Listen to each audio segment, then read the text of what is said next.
तुम्हें साहस है तो मुझसे युद्ध करो, अन्यथा यहाँ से बिना मार खाए भाग जाओ। हर हर महादेव।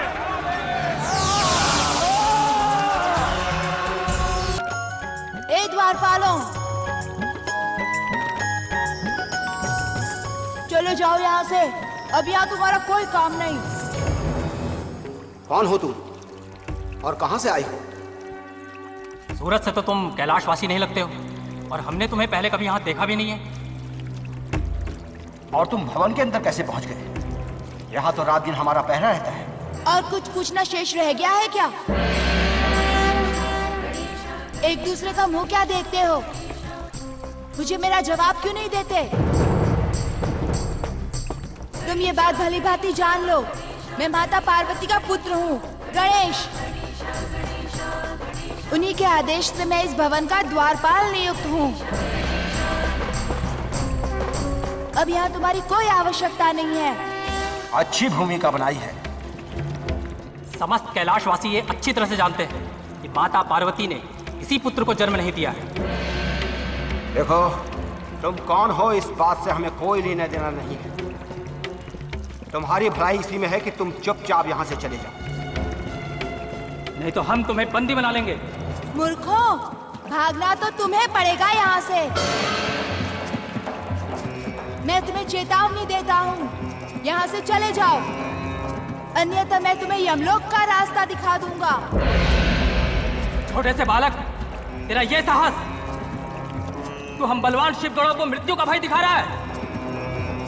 तेरा ये साहस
शिवाय ओम नमः शिवाय ओम नमः शिवाय ओम नमः शिवाय ओम नमः शिवाय ओम।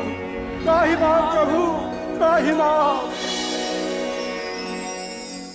त्राहि मां, त्राहि मां प्रभु।